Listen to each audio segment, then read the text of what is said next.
પ્રતિગમનના અર્થ લખ્યા છે. બોલો, એ કંઈ લખવાની જરૂર હતી?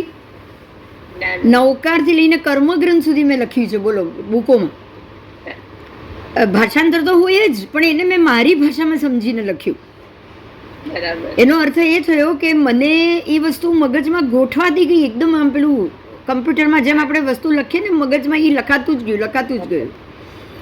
ભલે ને. અને હતું એવું મને કે મને સાવ 1.5 મહિનાનો ખાટલો આવેલો પથારીમાં, સાવ પથારીમાં હતી. 25% પગ નહોતો મૂકવાનો, પડી ગઈ હતી, એમાં હાડકું તૂટી ગયું હતું. ડૉક્ટરે ઓપરેશન કર્યું. મારું ઓપરેશન નથી કરાવું, બહુ નાની એજ એ વખત તો મારી છોકરીઓ નાની. લાસ્ટથી આ હું 20 વર્ષ જૂની વાત કરું, 22 વર્ષ જૂની. એટલે 40 વર્ષથી ઉંમર. ડૉક્ટર કે 1.5 મહિનો લાગશે. મેં તો ચાલશે, મને નથી ઉતાવળ, મારે કીધું ઓપરેશન નથી કરાવવું. એ 1.5 મહિનો મેં આ જ કામ કર્યું. નવકારથી લઈને 6 કર્મગ્રંથ સુધી બધા અર્થ વાંચતી, ગાથા વાંચતી, અર્થ વાંચતી ને લખતી મારી ભાષામાં. ડાયરીઓ ભરી. પણ મને એટલું સરસ થયું ને બધું મારા મગજમાં ક્લિયર ગોઠવાઈ ગયું એમ. આજે તમે વાંચો અને સમજીને લખો ને, એ બેમાં બહુ ફરક પડી જાય. હા, એટલે આ બધું એવું છે. તમે બસ વાંચો. અત્યારે તો તમે સાંભળો છો, જુઓ. કાલે આ જ બુક તમારી પાસે છે, તમે વાંચીને લખશો ને, હા લખશો ને, તો આખું એનું મહત્વ જ બદલાઈ જશે. હા, ચાલુ કરી દઉં છું હવે. હા હાજી. જય जिनेन्द्र, जय जिनेन्द्र. जो तिर्यक लोक, अधोलोक और ऊर्ध्वलोक का आकार कैसा है, ये हमारे प्राचीन प्रतों में बताया है. यहाँ देखो, आपको दिख रहा है ना? हाँ, तो इसका आकार कैसा था, तो देखो यहाँ पे आपको एक मनुष्य बताया गया है. ये तिर्यक लोक का आकार है. देखो, उसके हाथ में जैसे पहले घंटी बजाते थे, घंटी बजाने वाला होता था, हर एक घंटे पे एक घंटी बजती थी. इस प्रकार से गोल थाली घंट था. देखो, इसके हाथ में दिख रहा है ना? हाँ, और हाथ से वो बजा रहा है लकड़ी से. तो तिर्यक लोक का आकार बिल्कुल ऐसा गोल है, घंट की तरह गोल. बराबर बीच में ही ऐसा उसमें भी आता है कुछ काला रंगा हुआ, तो बराबर वहीं पे ये लोक है. और बाकी ये पूरा लोक है. देखो, यहाँ लोक का आकार बताया है, उसमें तिर्यक लोक का बताया है. ये जो काला वाला एरिया है पूरा लोक है. उसके बाहर का जो सफ़ेद वाला एरिया है, उसके बाहर की बॉर्डर्स के साथ आगे आगे जाएगा.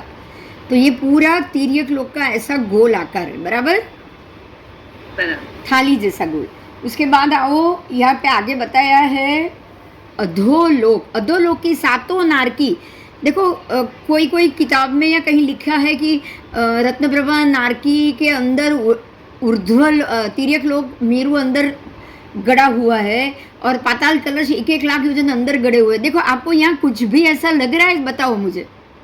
नहीं. ये 7 नारकी एक नीचे से गिनी है, नीचे से उल्टी गिनी है उन्होंने तो, जबकि हमारे आज की किसी भी किताब में ऐसा उल्टा गिना हुआ नहीं है. तो नीचे से ये 1 जाएगा ना, यहाँ से 7 नहीं आएगा, क्योंकि ऊपर तक 14 जाना है. ये आकृति को आप इतना दिमाग में ले लो कि आप कभी भूलो ही नहीं, क्योंकि ये जो 14 राजलोक है उसकी आकृति बिल्कुल अलग बताई है इससे. आप देखोगे, नीचे से नारकी है, पहली, दूसरी, तीसरी, चौथी, 5वीं, 6ठी, 7वीं, और ये 7 नारकी अधोलोक है. यहाँ से देखो, त्रापा जैसा आकार. होड़ी त्रापा ऐसी बांस की बनती है, जो पहाड़ी एरिया में नदियों के अंदर ये ऐसा त्रापा नाम से इसके ऊपर लोग बैठ के नदी पार करते हैं. बराबर. हाँ, तो ये त्रापा आकार से है. और सबसे महत्व का मुद्दा ये है कि आपको नीचे 7वीं नारकी बोली है, लेकिन यहाँ रज्जू लिखा है. रज्जू, तो पहला रज्जू, दूसरा रज्जू, तीसरा रज्जू, चौथा, 5, 6, 7, 7 रज्जू का ही अधोलोक है. तो 7 रज्जू का अधोलोक है, तो 7 नारकी का ही अधोलोक हुआ कि नहीं हुआ?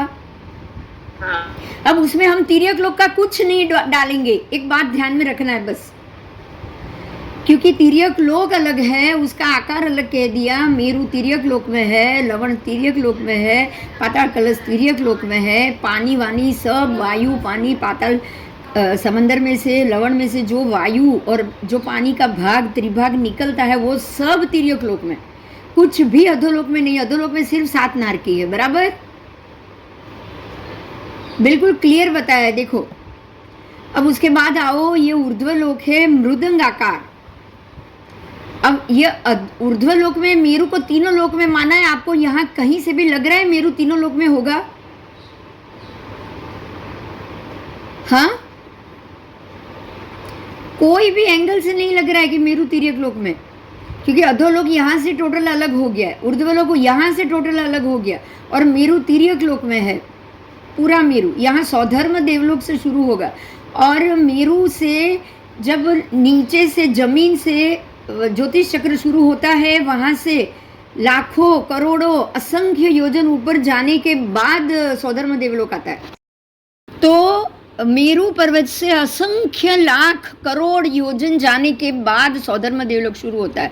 अब असंख्य लाख करोड़ योजन जाने के बाद स्वधर्म देवलोक होता हो ज्योतिष चक्र से, तो मेरू तो 1 ही लाख का है, कहाँ से ऊर्ध्वलोक में आया बताओ?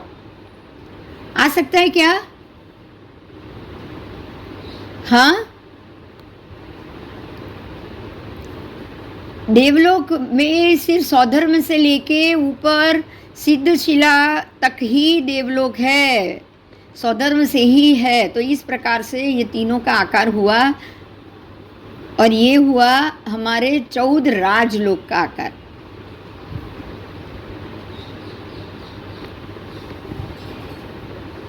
समझ में आ रहा है? ये है 14 राजलोक। देखो बराबर मध्य में, इसका आकार अलग है, इसका आकार बिल्कुल गोल है, ये मध्य लोक है झालर के आकार का, और ये नीचे 7 नारकी है जो त्रापा के आकार में, और ये ऊपर मृदंग के आकार में आपको 12 देवलोक, वैमानिक देवलोक, ग्रैवय यक और सिद्धशिला सब मिलेगा। तो ये तीनों का आकार अलग है, तीनों की स्थिति अलग है, और तीनों का एक दूसरे के अंदर कुछ भी ऐड नहीं करना है, तीनों चीज अलग प्रकार से है। आओ अमिताबेन, देखो कल कुछ और मुद्दा था, आज कुछ और मुद्दा है, ये भी बहुत महत्व का है। आज लोकाकाश का मुद्दा है, समझ में आ गया? हाँ, आज हम लोकाकाश को पढ़ेंगे। पूरा लोक क्या है, लोक की स्थिति क्या है। आपको मैंने 3 आकार बता दिए, आपने नहीं सुना है, मैं फिर से एक बार बता देती हूँ। आओ, लोक के तीनों आकार में आपको अधोलोक, ऊर्ध्वलोक, मध्यलोक, तीनों को अलग अलग गिनना है। तीनों को आपको एक बिल्कुल नहीं गिनना है। एक का सम्मेलन दूसरे के साथ अंदर नहीं है। देखो तीनों अलग है। ये है अधोलोक जो नीचे से गिनती हो रही है, 1 2 3 4 5 6 7 रज्जू और 7 नारकी। अधोलोक की 7 नारकी, अधोलोक के 7 रज्जू, सब अलग, बिल्कुल अलग। उसके बाद तिर्यक लोक जो ऐसी गोल थाली के हिसाब से है या घंट के हिसाब से है, जो ये घंट बजा रहा है, वो भी अलग। और उसके बाद ये ऊर्ध्व लोक है जो सिर्फ देवलोक सौदर में से शुरू होके सिद्धशिला तक ये खत्म हो रहा है, क्योंकि सिद्ध भगवान बाहर निकल चुके। सिद्ध भगवान अलोक में जाके रुके। ये पाठ कल आ गया था, कहाँ रुके सिद्ध भगवान? अलोक में जाके रुके। तो अब ये आपको ये जो तीनों की जो स्थिति है, अब आप ये 14 राजलोक में देखेंगे। आओ, अब ये आपका 14 राजलोक देखो, उसी आकार का आ गया। हाँ, सेम उसी आकार का आ गया। अब आप देखोगे यहाँ से, देखो यहाँ से 1 2 3, फिर ये 7 ये, और ये 8वां, और ये 6, ऐसे 14 रज्जू हो गए नीचे से ऊपर तक। हाँ, आपको ऊपर से नहीं गिनना है। यहाँ से 1 2 3 4 आधे से तो बिल्कुल नहीं गिनना है। बराबर बराबर। हाँ, हाँ हाँ, आओ। अब यहाँ लोक की बात की है, असंख्य लोकाकाश। देखो आइए, असंख्य लोकाकाश है कि नहीं बताओ? असंख्य योजन का लोकाकाश है कि नहीं?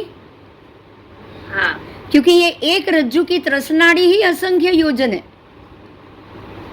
एक रज्जु की त्रसनाड़ी ही असंख्य योजन है, तो पूरा लोक तो अनंत अनंत योजन का हो गया ना। हाँ, आओ, असंख्य लोकाकाश में अनंत द्रव्य रह सकते हैं। तो जवाब दिया है भगवान ने कि हे गौतम, लोक के एक आकाश प्रदेश में हाँ, असंख्य लोकाकाश में अनंत द्रव्य रह सकते, भगवान ने ये जवाब दिया है। बराबर। बराबर। दूसरा प्रश्न आया, लोक के एक आकाश प्रदेश में कितनी दिशाओं से पुद्गल इकट्ठित होते हैं? तो दिशाएं टोटल 6 है। बराबर।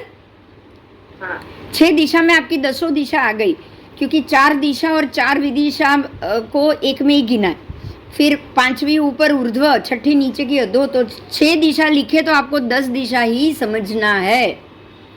तो अगर व्याघात ना हो, मतलब कि अगर पुद्गलों को कोई अंतराय ना मिले, तो 6 के 6 दिशा में से, और अगर कहीं व्याघात हो या प्रतिबंध हो तो 3 अथवा 4 अथवा 5 दिशाओं में से आकर पुद्गल छेद पामते हैं, अलग होते हैं।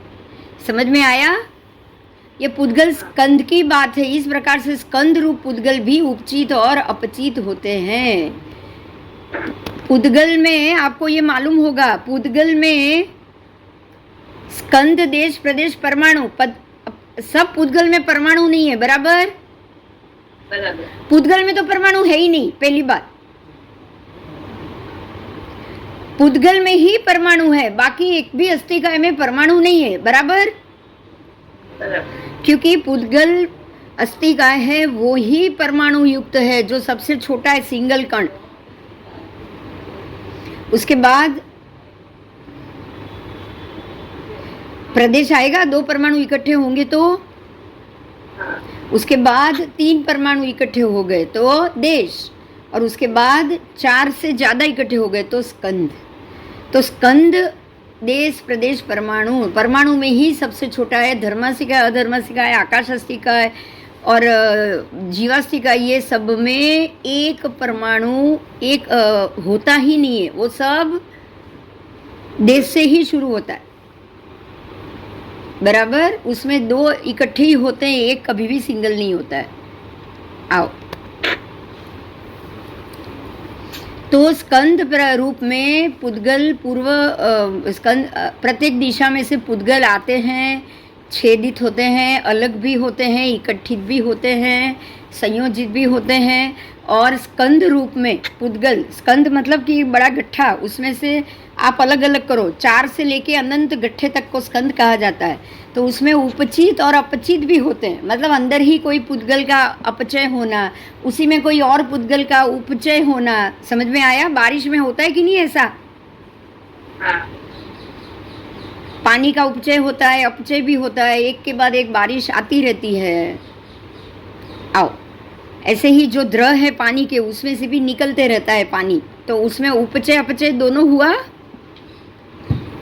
पानी निकलता रहा, मतलब उपचय होता रहा और बाहर भी जाता रहा, खत्म भी होता रहा, बाहर नीचे भी बहता रहा। पद्मध्रव में ऐसा ही होता है, गंगा और सिंधु दोनों उसी में से निकलती है। सिर्फ 10 योजन ऊंडा द्रव है खाली। बात समझ सकते हो आप ये मेरी? खाली 10 योजन ऊंडा द्रव बस, पद्मध्रव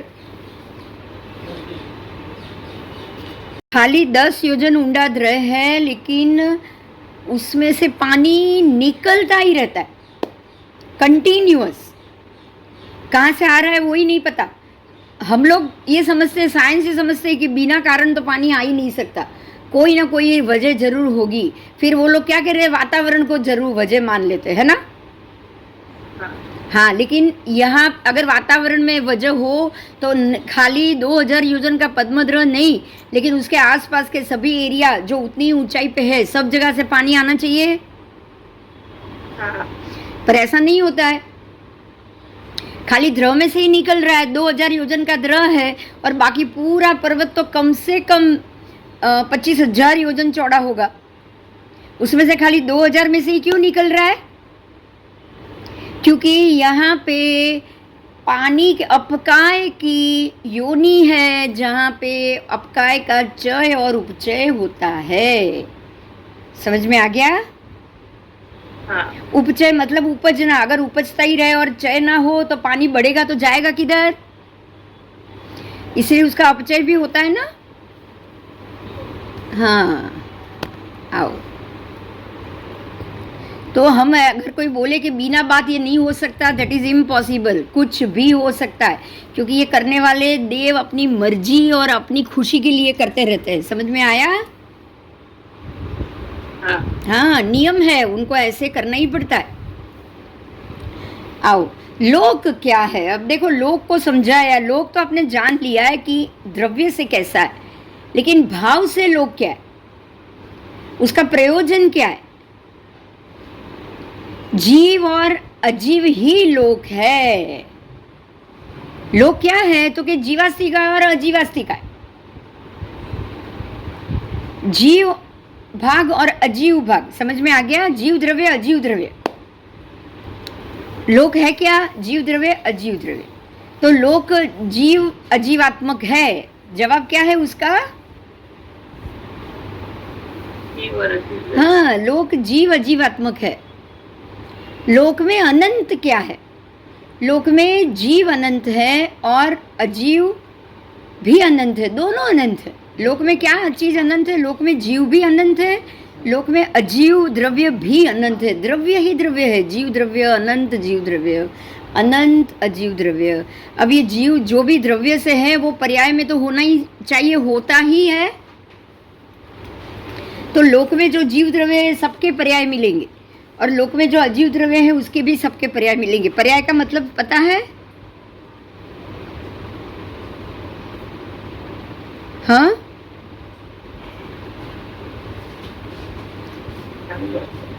मालूम है तो बताओ मुझे।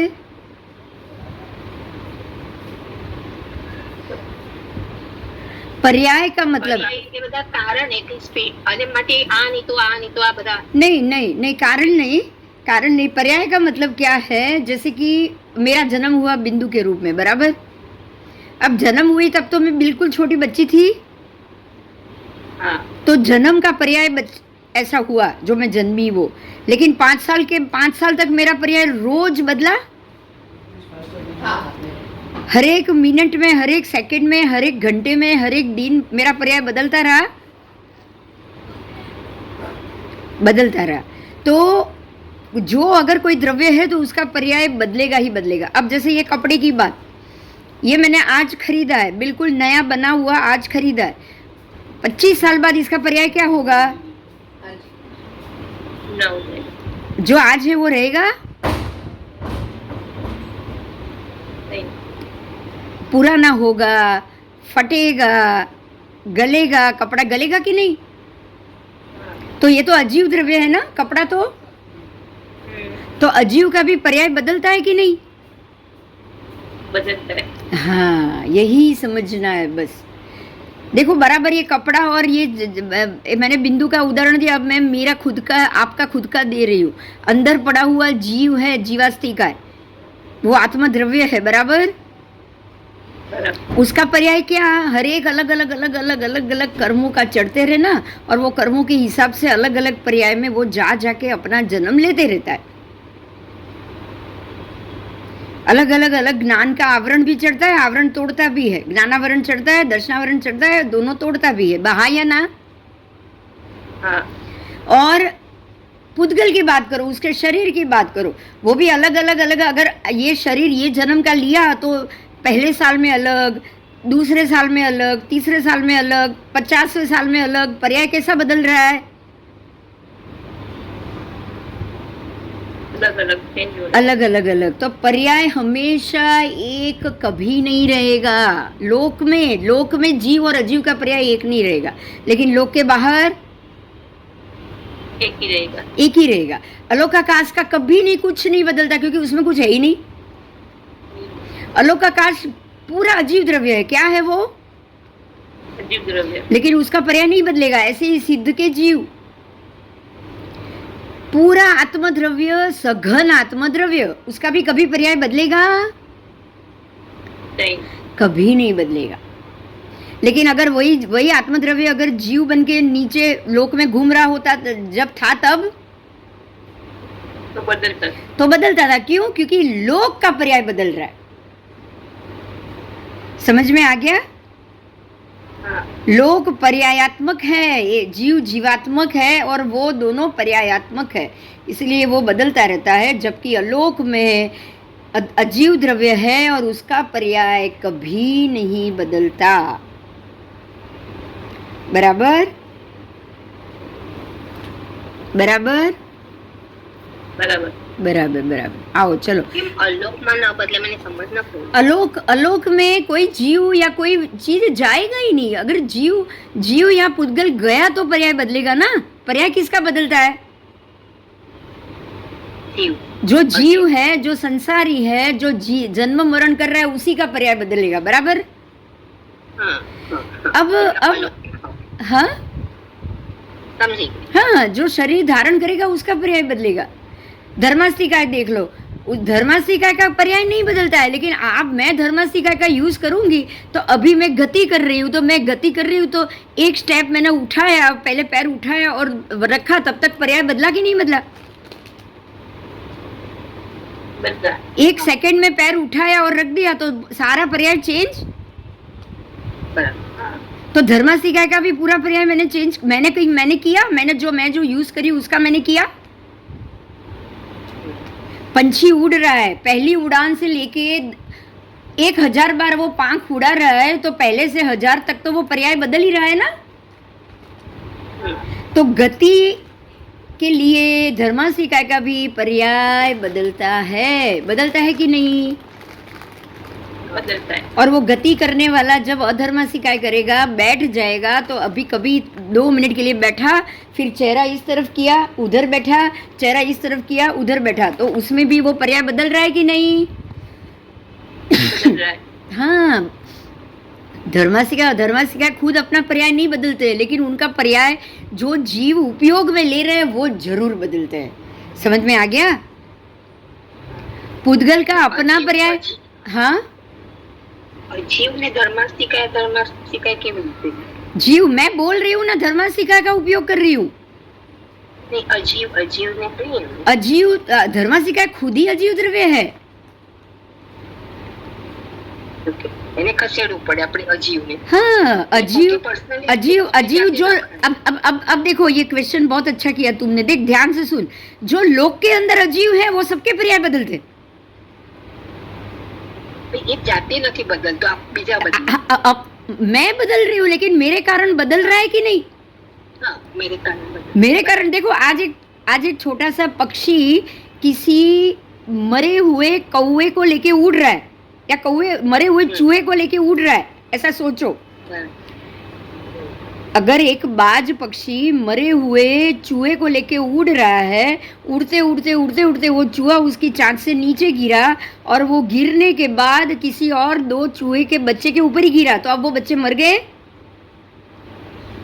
तो मरे हुए चूहे ने ही दूसरे बच्चों को मारा, ये क्या पॉसिबल है? नहीं। लेकिन हुआ कि नहीं?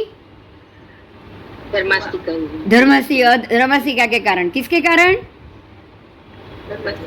बस आप बोलो कि देखो मरा हुआ चूहा उड़ रहा है, पॉसिबल है? अरे जिंदा चूहा उड़ रहा है, वो गरुड़ समड़ी है, वो किसी सांप को उठा के उड़ गया, तो सांप हवा में उड़ रहा है कि नहीं? क्या पॉसिबल है? लेकिन धर्मास्तिकाय के कारण।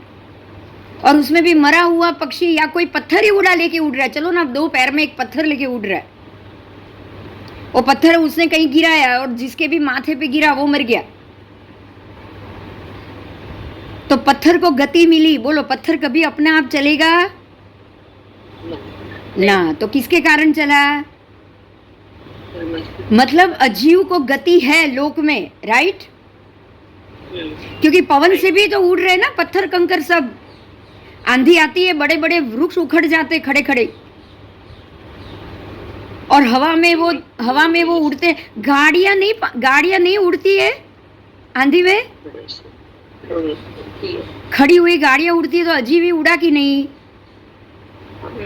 अच्छा, ये अलोक में पॉसिबल नहीं है। क्यों? हवा ही नहीं है उधर, यहाँ तक हवा तक नहीं है, धर्मास्तिकाय नहीं है, तो कोई भी चीज उड़ेगी कैसे? बताओ। और हवा नहीं है तो कोई जीव जाएगा भी नहीं। नहीं। तो अजीव लोक, देखो यहाँ आपको बहुत अच्छे से दो डिवीजन हो गया। लोक में जो जीव द्रव्य और अजीव द्रव्य है उसके पर्याय बदलते हैं, वो पर्यायात्मक है। लेकिन अलोक में जो अजीव द्रव्य, अलोक में जीव द्रव्य तो है ही नहीं, लेकिन जो अजीव द्रव्य है उसके भी पर्यायात्मक कभी भी नहीं बदलेंगे, क्योंकि वो खुद ही अजीव द्रव्य है। यहां से कोई भी अजीव द्रव्य धर्म से अधर्म सिखाए अलोक में नहीं जाएगा। बराबर बराबर। अच्छा, अलोक में अभी सिद्ध के जीव गए तो वो भी अजीव द्रव्य हुए कि नहीं हुए। पर आप उसको अजीव द्रव्य बोलोगे या आत्मद्रव्य बोलोगे? आत्मद्रव्य। आत्मद्रव्य, वो तो सघन आत्मद्रव्य है, वो कहां से अजीव होंगे बताओ? नहीं। लेकिन क्या उसके पर्याय, अलोक में किसी का पर्याय नहीं बदलता, क्या उसका पर्याय बदलता है? नहीं। नहीं, उनका पर्याय कभी नहीं बदलेगा, ना उनके ज्ञान दर्शन का पर्याय बदलेगा। वो पर्यायात्मक नहीं है। बराबर, क्लियर हो गया सब? अजीव द्रव्य भी दो है, लोक का जुदा, अलोक का जुदा। लोक के जो अजीव द्रव्य है, ये षड द्रव्य, वो सब पर्यायात्मक, सब बदलते जाएंगे। और अलोक में जो अजीव द्रव्य, अलोक खुद एक अजीव द्रव्य है, अलोक में अजीव द्रव्य है ऐसा नहीं बोलना है। बराबर, क्योंकि अलोक में जीव द्रव्य तो है ही नहीं, एक ही द्रव्य है, अजीव द्रव्य।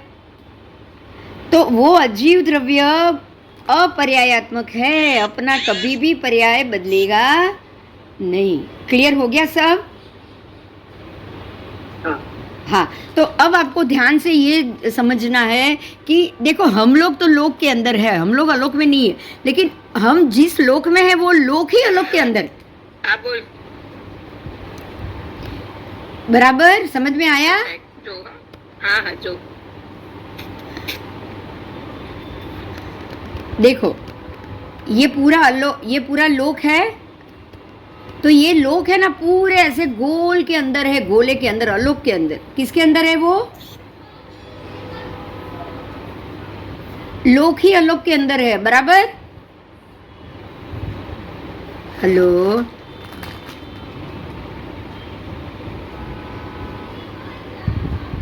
तो बाहर के अलोक के अंदर ये संपूर्ण राजलोक आ गया, 14 राजलोक आ गया। तो 14 राजलोक में जो भी पर्यायात्मक जीव और अजीव द्रव्य है वो ये लोक को छोड़ के बाहर निकलकर अलोक में कभी भी नहीं जाएंगे। देखो यहाँ लिखा हुआ है, आप देखो, ये ऊर्ध्व लोक, ये मध्य लोक, ये अधोलोक, और ये जो लोक के अंदर से ये लोग बाहर कभी भी नहीं निकल पाएंगे। समझ में आई ये बात?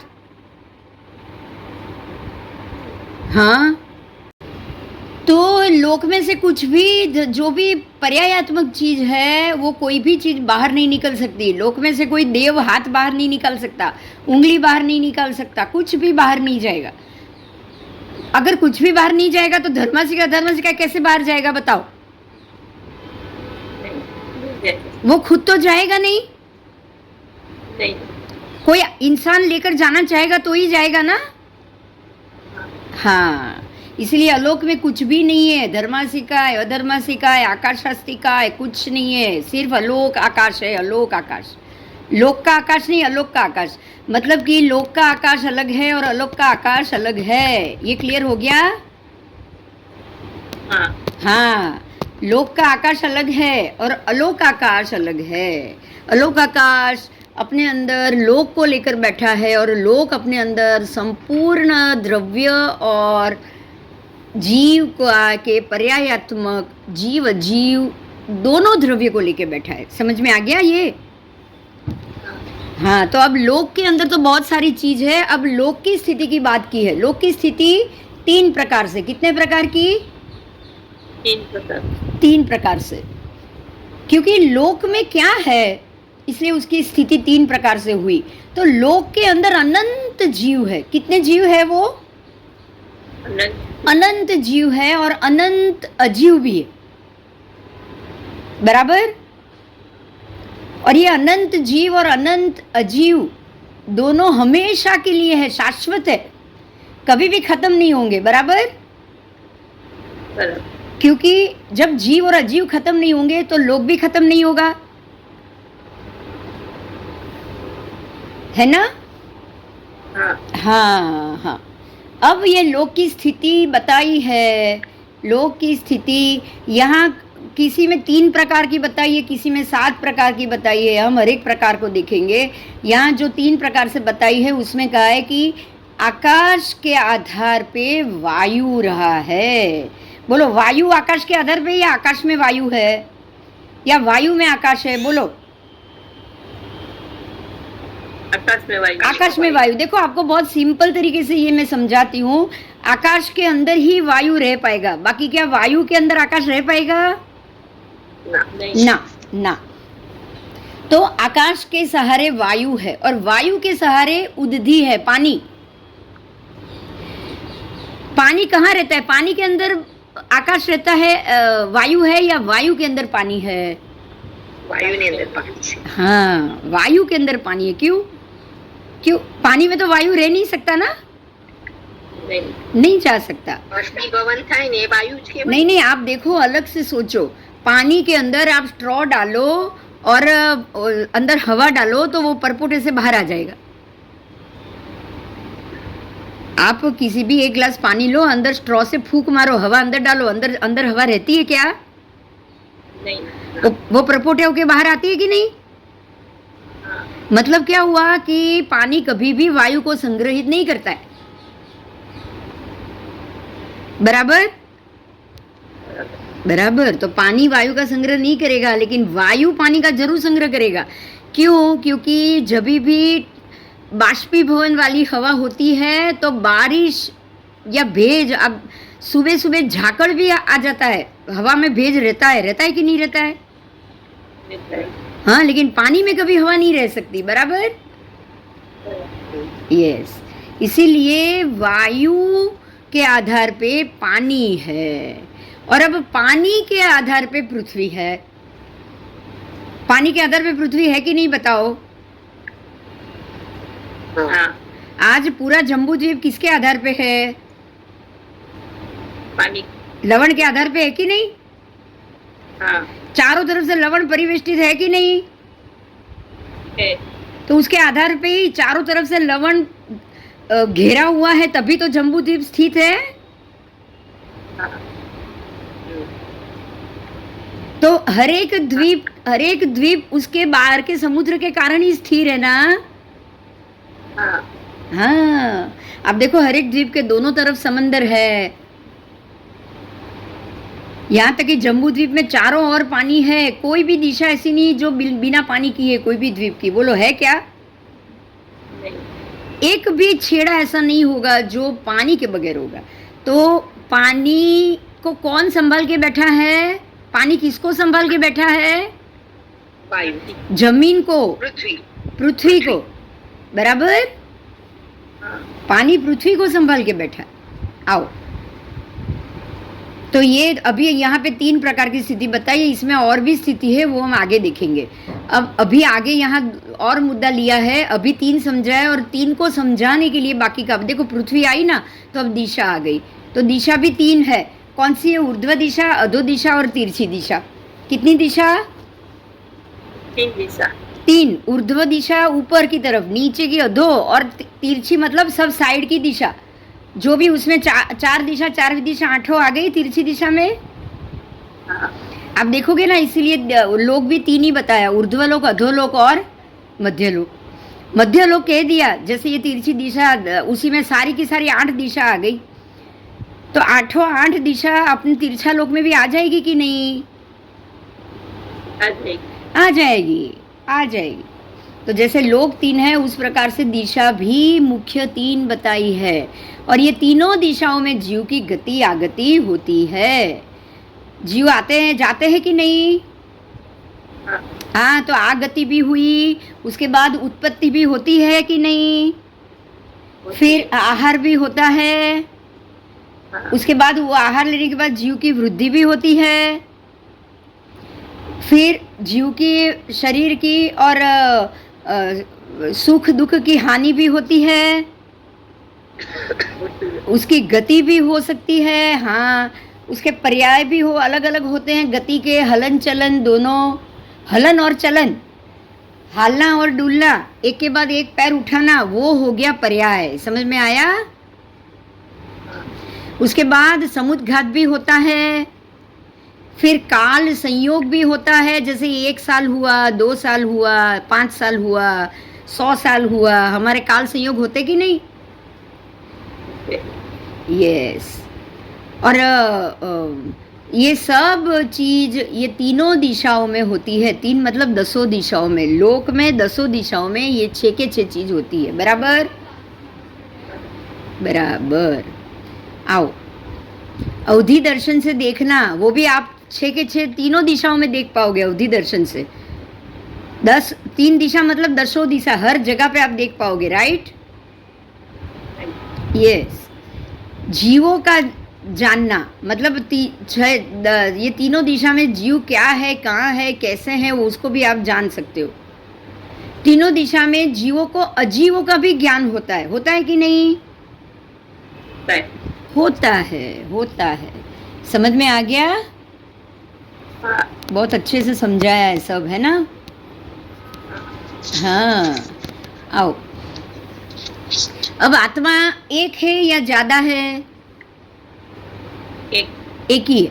और दंडित आत्मा, दंड एक है या ज्यादा है। दंड ज्यादा है। दंड ज्यादा नहीं है, दंड एक ही है, क्रिया ज्यादा है, बराबर। दंड तो एक ही है ना, एक ही जगह पे कर्म लगेंगे कि नहीं। आत्मा पे ही कर्म लगेंगे। बोलो कर्म लगने के लिए आत्मा को दंडित, जब आत्मा दंडित हो जाए तो वो दंड पे कर्म दंडित कैसे होगा, उसके ऊपर कर्म लगा तो ही दंडित हुआ ना। तो वो तो अलग अलग नहीं है, एक ही है ना, आत्मा पे ही सब कर्म लगते हैं। यस लेकिन अलग अलग क्रिया के कारण अलग अलग लगते हैं, तो क्रिया जरूर अलग अलग। ठीक है, तो ऐसे ही बिल्कुल देखोगे क्रिया भी एक ही हुई, राइट।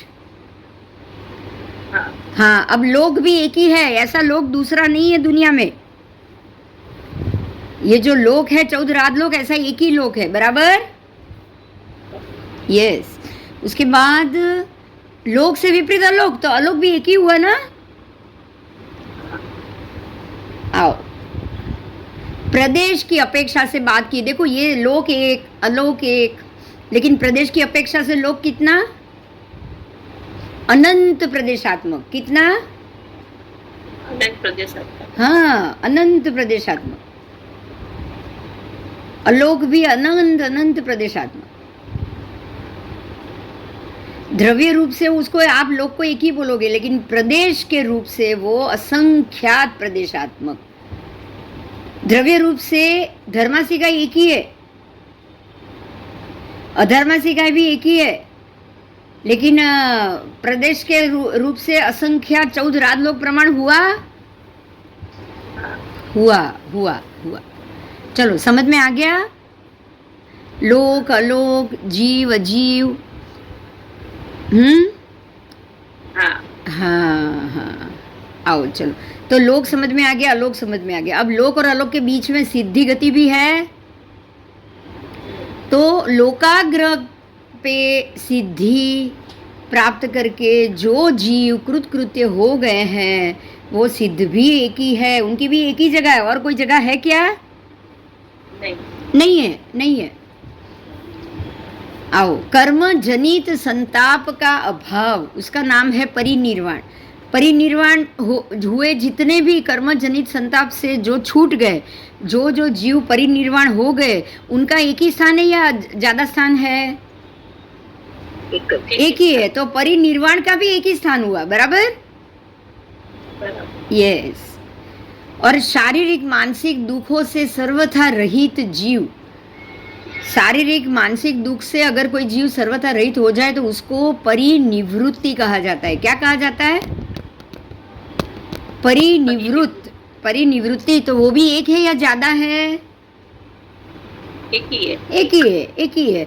अगर कोई एक सिद्ध गति का जीव परिनिवृत्त हुआ है तो क्या एक ही दुख से हुआ है या सारे दुख से हो गया? अब एक सारे से हो गया, तो परिनिवृत्त तो एक ही बार आएगा ना। हाँ, हाँ, परिनिवृत्त एक ही बार आएगा। चलो, अब जो मैंने आपको पहले बताया वो मैं फिर से बता रही हूँ कि कोई भी ज्यादा से ज्यादा रुद्धि सिद्धि वाला देव भी इंद्र चाहे कितने भी प्रबल हो, लेकिन वो भी लोकांत में रहकर अलोक में अपना हाथ प्रसार नहीं सकता। समझ में आया? कारण क्यों? क्योंकि वहां धर्मसिका ही नहीं है। लोक में धर्मसिका है, आपका हाथ ऐसे लंबा हो सकता है, लेकिन अलोक में धर्मसिका ही नहीं। आप उंगली का इतना सा छोटा सा भाग भी बाहर नहीं निकाल सकते हो, बराबर? तो वो बिल्कुल समर्थ नहीं है। और अगर यहाँ पे और भी बात बताइए, सुनो। जीवों को आहार उपचित, शरीर उपचित और क्लेवर उपचित पुद्गल होय छे, बताओ। ફરીથી બોલ શું કીધું? आहार उपचित, शरीर उपचित और क्लेवर उपचित पुद्गल होते हैं क्या? हाँ हाँ, आहार उपचित पुद्गल है तभी तो हम आहार कर सकते हैं। अगर पुद्गल ही नहीं होंगे तो आहार कर पाएंगे क्या? ना शरीर उपचित पुद्गल होंगे ही नहीं तो क्या हम हमारे शरीर को छोटे से बड़ा या बड़े से बूढ़ा कर पाएंगे? नहीं नहीं। और क्लेवर उपचित भी पुद्गल होते हैं ना। क्लेवर मतलब कि शरीर शरीर जो हम ये बोलते हैं ना, અંદરનું હાડ માસ પાંજરા अंदर मतलब एक हड्डी के छोटे से कण से लेके ऐसी पूरी हड्डी, तो उसके जो पर्याय जो 6 होते हैं ना, 6 पर्याय की बात हो रही है। ये जो 6 पर्याय एक शक्ति है। आप वो पर्याय की शक्ति है तभी आप शरीर बांध बना सकते हो, राइट? अगर पर्याय ही नहीं होंगे आपके पास, 6 पर्याय भोगने का पुण्य ही नहीं होगा तो क्या आप शरीर बना पाओगे? नहीं। तो शरीर उपचित पुद्गल है, वैसे शरीर उपचित पुद्गल को जोड़ने की शक्ति भी जरूरी है कि नहीं? पुण्य भी जरूरी है कि नहीं? है। तो ये सारा पुद्गलों को आश्रित होके ही जीव और अजीवों का गति पर्याय कहा जाता है। ये गति पर्याय हुआ कि नहीं हुआ? आहार उपचित, शरीर उपचित और क्लेवर उपचित पुद्गल वो बढ़ते हैं घटते हैं, तो ये गति पर्याय हुआ कि नहीं हुआ? हुआ। पर अलोक में ये क्या गति पर्याय होगा? नहीं, क्योंकि जीव ही नहीं है तो पुद्गल भी नहीं होगा। हाँ, क्योंकि अलोक में तो जीव ही नहीं है तो पुद्गल भी तो होंगे ही नहीं ना, है ना? कि होंगे? नहीं होंगे। इसीलिए अगर पुद्गल ही नहीं है वहां पे तो देव कोई भी समर्थ देव क्या अपनी उंगली तक बाहर निकाल पाएगा? नहीं निकाल पाएगा। अब समझ में आ रहा है? धर्मासी काय के भी छोटे छोटे अजीव द्रव्य के कण है जिसको इकट्ठा करके हम अपनी उंगली को हिला भी सकते हैं। और हिलाने के लिए धर्मासी काय का उपयोग करने के लिए भी पुण्य चाहिए कि नहीं? नहीं तो अगर आप अगर मान लो कि आप जीवित हो लेकिन कोमा में चले गए, चलो, तो जीवित होने के बावजूद भी आप अपनी उंगली या पैर हिला सकोगे? नहीं। यही धर्मासिका का उपयोग कर पाओगे? नहीं। क्यों? पुण्य खत्म हो गया ना अभी कुछ समय के लिए। हाँ। तो पुण्य खत्म होने से शक्ति खत्म हो गई। हाँ। तो ये पुण्य की शक्ति को क्या कहोगे आप? क्लेवर उपचित पुद्गल क्या कहोगे? क्योंकि शरीर को हिलाने की शक्ति, वो शक्ति है तभी वो पुद्गल को आप लेते हो और हिला पाओगे, बराबर? बराबर। शरीर बनाना अलग है, शरीर को हिलाना अलग है। समझ में आ गया? हाँ। शरीर बनाना शरीर उपचित पुद्गल, क्योंकि वही 48 मिनट में एक पर्याप्ति को लेके आप उपचित कर करके पुद्गल को उपचित करके शरीर बनाओगे, राइट? गर्भ में लेकिन गर्भ से बाहर आने के बाद या गर्भ में ही हाथ पैर हिलाना क्या हुआ, क्लेवर उपचित हुआ? दोनों फर्क है। आओ, समझ में आ गया ये टॉपिक? बताओ, पूरा हो गया? आपको लोक अलोक समझ में आ गया? लोक द्रव्य अलोक द्रव्य, कोई प्रश्न है? नहीं नहीं, चलो। अब समय क्षेत्र की बात की है। समय क्षेत्र क्या है? तो जहाँ पे काल अवस्थित होगा, समय होगा, उसी को ही समय क्षेत्र कहेंगे ना। तो समय क्षेत्र अड़ी द्वीप है। कितना है? अड़ी द्वीप, क्योंकि वहाँ पे दिन सूर्य उगता है, अस्त होता है, वापस दूसरे दिन उगता है, तो अहोरात्र बनता है। तो ये जो सारा प्रोसेस है वो किसके कारण हो रहा है? सूर्य घूम रहा है उसके कारण, बराबर? तो अड़ी द्वीप में समय क्षेत्र को घूमने की कला होने के कारण अड़ी द्वीप को ही समय क्षेत्र कहा जाएगा। अड़ी द्वीप और 2 समुद्र तीनों मिलके अड़ी द्वीप में आ गए, वही समय क्षेत्र है। तो उसमें भी ये जम्बू द्वीप तो बराबर सभी द्वीप समुद्र के मध्य में। तो ऐसे ही अड़ी द्वीप तक समय क्षेत्र रहेगा। अब उसके बाद में रुचक की बात की है। अब रुचक की बात करिए तो विमला दिशा की आदि में रुचक है। रुचक कहाँ पे है बताओ? विमला दिशा मतलब ऊर्ध्व दिशा। कौन सी दिशा? ऊर्ध्व दिशा को विमला दिशा कहेंगे। तो ऊर्ध्व दिशा की आदि मतलब शुरुआत में ही है ना रुचक। देखो, रुचक 4 ऐसे हो, उसके ऊपर दिशा शुरू होगी, तो दिशा की आदि में ही 8 रुचक हो गए।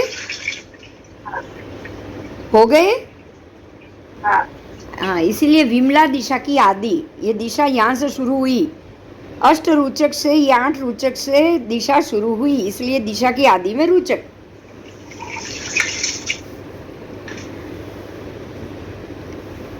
अब ये दिशा कहाँ से निकल रही है? रुचक से निकल रही है। ये ध्यान रखना, दिशाएं रुचक थकी ही निकलती है। ये पाठ है। नाम कौन सा आगम में बोल रही हूँ?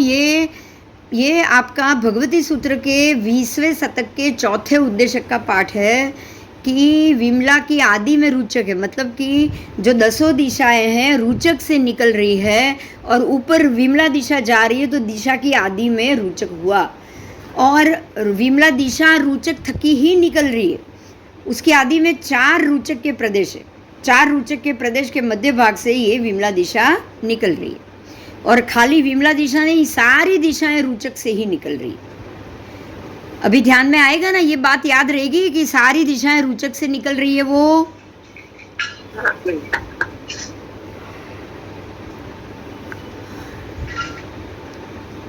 आओ, उसकी आदि में 4 प्रदेश है और 2 प्रदेश विस्तृत है उसमें, और उत्तरोत्तर वृद्धि रहित ये विमला दिशा, उत्तरोत्तर वृद्धि रहित विमला दिशा लोक को आश्रित असंख्यात प्रदेश की है। समझ में आ गया? देखो, जम्बू के मेरू से रुचक से ये दिशा निकल रही है और वहां से लेके बिल्कुल ऊपर तक जाएगी। आओ देखो, इसमें दिख रहा है आपको?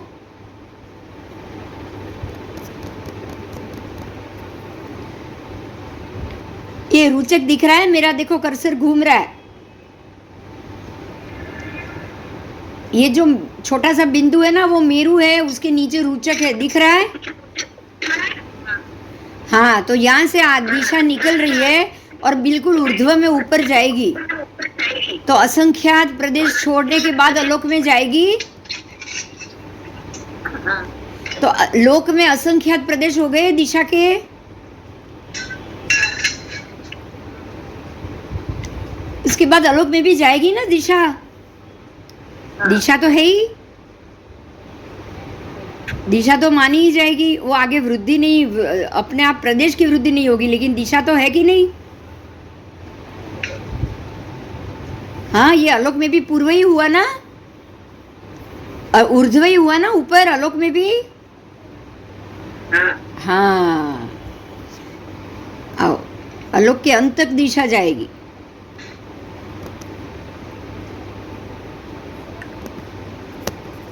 चलो आगे।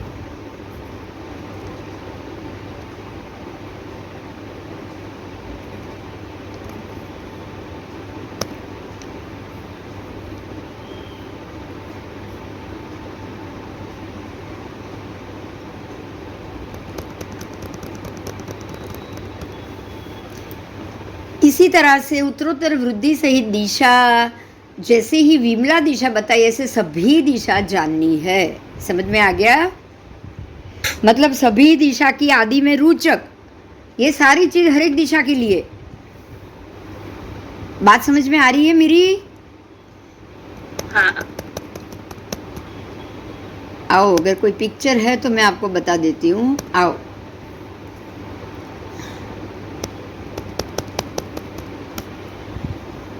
देखो तिर्यक लोक का मुख्य भाग, ये रूचक यहाँ पे आ गया। ये जम्बू दिख रहा है आपको?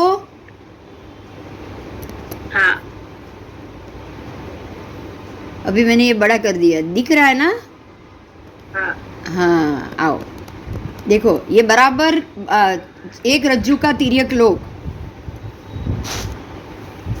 कर्सर घूम रहा है, दिख रहा है कर्सर? कि मैं नहीं दिख रहा है तो मैं वापस बंद करके आऊं?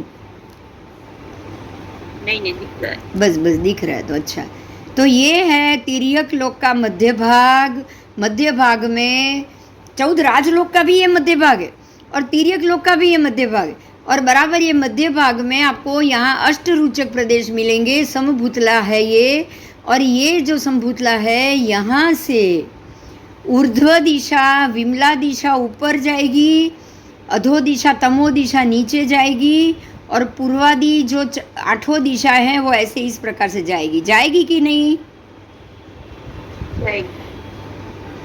अब आपको ये देखो, बहुत ही महत्व का मुद्दा यहाँ अगर क्लियर हो जाए तो आज हो जाएगा। हर एक दिशा यहाँ रूट से मध्य से ही निकल रही है, बराबर? बराबर। तो दिशा को शक्ति कौन दे रहा है? रूचक। और मेरु के नीचे का भाग, उसको शक्ति कौन दे रहा है? दसों के दसों दिशाओं को रूचक के कारण ही, वो जो रूचक के अष्ट प्रदेश है ना, वो प्रदेश के कारण ही उसकी जिस प्रकार से 8 प्रदेशों की 2 इधर 2 इधर 2 इधर 2 इधर जिस आकार में उसको लगाया है ना, बराबर मध्य से ऊर्जा निकलती ही जा रही है। और पूरे लोक में दसों दिशाओं में वो ऊर्जा बहती जा रही है। समझ में आ रहा है?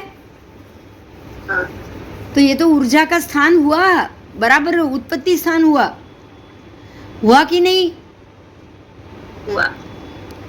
कोई रूचक प्रदेश में हाँ, રૂચક પ્રદેશમાં એ છે ને હિસાબે એ તમે વિચારો કે આ મેરુની નીચેના 900 યોજન છોડ્યા પછીના 100 યોજન એટલે આમ ઉપરથી નીચે 100 યોજનના 2 પ્રતર છે, 2 પ્રતરમાં 8 રૂચક છે, મતલબ આખી જગ્યા વચ્ચે ખાલી છે,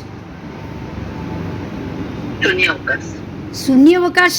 અને આને તમારે શું કહેવું મને નથી સમજાતું. જો હું તને સમજાવું, જો કેવી રીતે સમજાવું.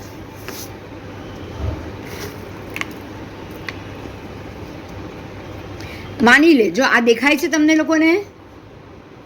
હા, માની લો કે આ એ 100 યોજનનું પ્રતર છે. જુઓ, છે ને 100 યોજન?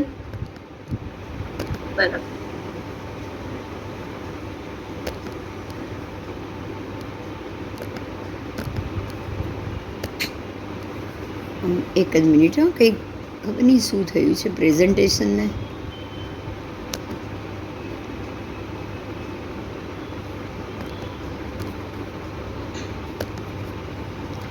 જુઓ, આ જે 100 યોજનનું જે પ્રતર છે, આ બરાબર 100 યોજનનું પ્રતર છે ને, જે વચ્ચેથી, એમાં ખાલી 8 રૂચક પ્રદેશ છે બસ. બાકી બધા પ્રદેશ, બાકી બધી જગ્યા ખાલી છે. કલ્પના કરો તમે, ઉપર 1 લાખનો મેરુ અને નીચેના 100 યોજનમાં, જમીન નીચેના છેલ્લા 100 યોજનમાં 8 રૂચક પ્રદેશ ગોઠવાયેલા છે. આ 100 પ્રતરની અંદર 8 રૂચક પ્રદેશો, અને બંને બાજુ શું 10 દિશાઓમાં, આ બાજુ બધી બાજુ ઉર્ધ્વ અને અધો ભૂલી જાઓ, બાકી સાઈડમાં બધે જ આ વચ્ચેનો જે ભાગ છે એ ટોટલ ખાલી. અને આ બાજુ બધા દ્વીપ સમુદ્રની ઉપરથી નીકળે પાછા, એમાં નીચેથી નહીં. સમજાયું? કારણ કે લવણ તો આનાથી નીચે ઉતરવાનું છે. 8 રૂચકના 1000ના ભાગમાંથી લવણ નીચે ઉતરવાનો છે. 0 અને આ 1000 ઉતર્યા પછી 0થી આ લેવલથી લવણ ચાલુ થાય. તો આ જે તમારી આ 10 દિશાઓમાં જે 8 રૂચક છે એમાંથી જે પણ ઉર્જા નીકળે છે બધી સીધી બહાર નીકળશે. હા કે ના? સમજાયું? અહીંયાથી બધી ઉર્જા સીધી બહાર નીકળશે, અને એ પણ આ બધા પ્રદેશોની ઉપરથી. હા, એ તો એટલે ઉર્જાનું ઉત્પત્તિ સ્થાન હોય કે નહીં? જેમ પાણીનું દિશાનું ઊંચાઈ અપચય હોય કે નહીં? પાણીનું ઊંચાઈ અપચય થયા કરે છે, એમ શક્તિની પણ ચય અપચય હોય કે ના હોય? બોલો. શક્તિ એટલે શક્તિ ભાઈ. આપણે જે તમે વૈશ્વિક શક્તિને શું કહો છો? તમે એને શું કહો છો? તમારા હાથમાંથી જે શક્તિ નીકળે એને શું કહો છો? ઉર્જા જ કહો છો ને? તે ઉર્જાનું મેઇન સ્થાન ક્યાં છે? નીકળે છે ક્યાંથી? જો હવે સિમ્પલ લોજિક, તમારું શરીર કોઈ જગ્યાએથી ચાર્જિંગ થાય છે? થાય છે? ક્યાંથી થાય છે?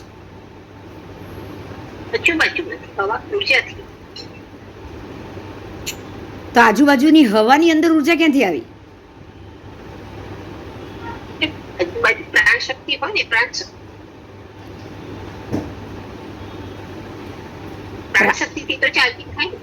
અત્યારે આપણે ખાલી નોર્મલ ઉર્જાની વાત કરી રહ્યા. જો પ્રાણ શક્તિ તો તમારા શરીરની અંદર બી છે, સમજજે. પ્રાણ શક્તિ તમારા શરીરની અંદર પણ છે.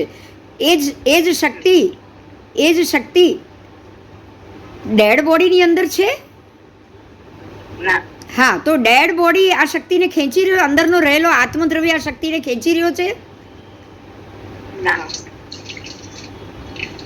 કેવી રીતે ના?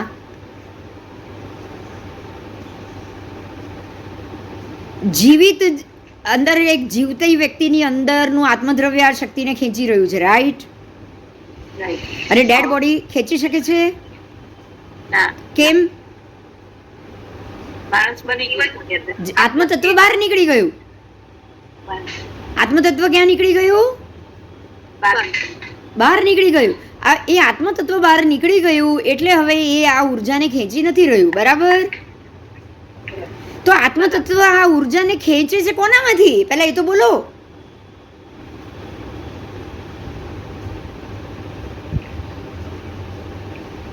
આત્મતત્વ આ ઉર્જાને આત્મતત્વ બી ખેંચે છે ત્યારે જ મળે છે ને, કે એની પાસે કે ઢગલો થોડી છે. શું દરેક આત્મદ્રવ્ય આવી રીતના ઉર્જાવાન છે?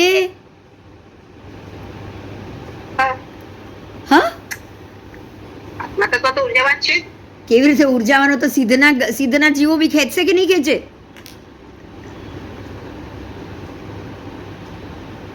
તો સિદ્ધના જીવને ખેંચશે કે નહીં? તો ખેંચે છે. આત્મદ્રવ્ય ક્યારેય ખેંચવાનું, આત્મદ્રવ્યને ઉર્જાની જરૂરત જ નથી. આ યાદ રાખો આજે. આત્મદ્રવ્યને ઉર્જા ખેંચવાની જ જરૂરત નથી ભાઈ. ઉર્જાની જરૂર માત્ર શરીરને પડે છે, પૂતગલને પડે છે, પૂતગલ દ્રવ્યને, આત્મદ્રવ્યને નહીં. જો સમજાયો ભેદ? મોટો ભેદ જ આ છે. આત્માને ક્યારે પણ કોઈ બીમારી નથી, કોઈ ઉર્જાની જરૂર નથી, એની ઉર્જા ક્યારેય ઘટતી નથી, કશું થતું, એને કંઈ કરવું જ નથી. આત્મદ્રવ્યને તો શાંતિથી બેસી રહેવું છે. તો આ બધી ઉર્જા લેવી, વાપરવી, થાક લાગવો, બીમાર થવું, તાવ આવવો, અને એ ટાઈમે ઉર્જાનો વધારો જોઈએ અથવા વધારવી, આ બધું શરીરનું ટેમ્પરેચર, તાવ આવ્યો એટલે વધી ગયું, 106 થઈ ગયું, અથવા કોલ્ડ ઠંડા પડી ગયા તો એ 90 જતું રહ્યું. તો આ બધી ઉર્જા એ ટાઈમે ઉર્જાની વધઘટ આ બધું કોણ કરે છે? શરીર કરે છે કે આત્મદ્રવ્ય કરે છે? આ બધાની જરૂર કોને છે? શરીરને કે આત્મદ્રવ્યને? શરીરને જ જરૂર છે. શરીર આ બધા પૂતગલોને ખેંચે છે. એ ખેંચવાની શક્તિ એ આત્મદ્રવ્ય, પુણ્ય એ આત્મદ્રવ્ય. અંદર પુણ્ય પડ્યું હશે એટલે કે અંદર આત્મદ્રવ્ય શરીરની અંદર હશે તો એ ખેંચી શકશે, નહીં તો એ ખેંચી બી નહીં શકે. સમજાયું? પણ આ ખેંચે છે કોણ?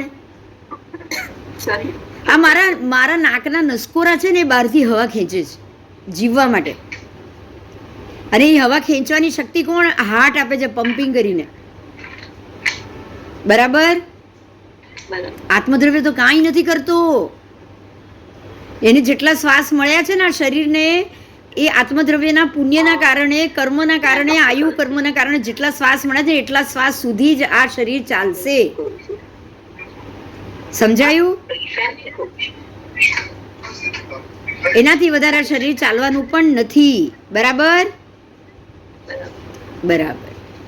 એટલે આ ઉર્જાને ખેંચે છે તમારા પૂતગલ. એને ચય ઉપચય કરવું છે એટલે આત્મદ્રવ્યને કોઈ ચય ઉપચય આત્મદ્રવ્યને કરવો નથી. બરાબર?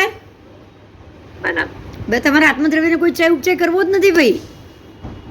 ચય ઉપચય જેને કરવો હોય એ જ આ દ્રવ્યને ખેંચશે, શક્તિને ખેંચશે. એને આ શક્તિ ખેંચવી છે તો આખી હવે તમે વિચારો. જુઓ, આ જ મુદ્દે પાછા આવો. આ જ આકૃતિમાં આ જગ્યા પૂરા 14 રાજલોકમાં અતિ મધ્ય સ્થાને છે કે નહીં? પૂરા 14 રાજલોકમાં જુઓ તમે, આખા 14 રાજલોકમાં આ જગ્યા અતિ મધ્ય સ્થાને છે. એટલે આ મધ્ય સ્થાન હોવાના કારણે અને દિશા 10 બાજુ હોવાના કારણે આ ઉર્જા 10 દિશામાં જાય છે. એટલે 10 દિશામાં છે કે એન્ડ સુધી જશે, અલોક સુધી બી જશે. એના કારણે જેટલા પણ દ્રવ્ય, અદ્રવ્ય, જીવ છે, અજીવ દ્રવ્ય, જીવ દ્રવ્ય, એ બધા દ્રવ્યોને આ ઉર્જા પહોંચી રહી છે કે નહીં? પ્રત્યેક જીવ દ્રવ્ય, અજીવ દ્રવ્ય ઉર્જા વગર તો એ કામ જ નથી કરવાનું ભાઈ. ઉર્જા વગર એ પોતે ઊભું નથી રહી શકવાનું. ઊભું રહી શકશે નહીં. એટલે સતત આ ઉર્જા નીકળી રહી છે. દરેક જીવ એ ઉર્જાનો ઉપયોગ કરી રહ્યો છે. અને એ ઉર્જા એટલે કે આ શક્તિ, મારે ધર્માસી કાંઈ બી વાપરવું હશે ને તો મને શક્તિ જોઈશે કે નહીં જોઈએ? નિગોદના જીવ ધર્માસી કાંઈ વાપરી શકશે? નિગોદનો જીવ હલનચલન કરી શકે છે? ના. પૃથ્વી કાંઈ હલનચલન કરી શકે છે? પૃથ્વી કાંઈ, અપકાય, ખાલી વાયુ કાંઈ છોડીને એક પણ કાંઈ હલનચલન કરી શકે છે? બોલો. ના. કારણ શું કામ?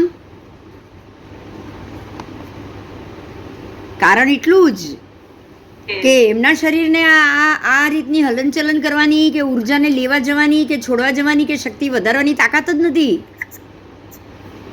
સમજ્યા?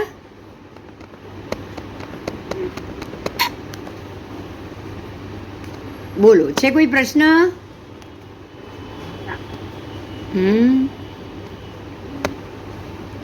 ચલો,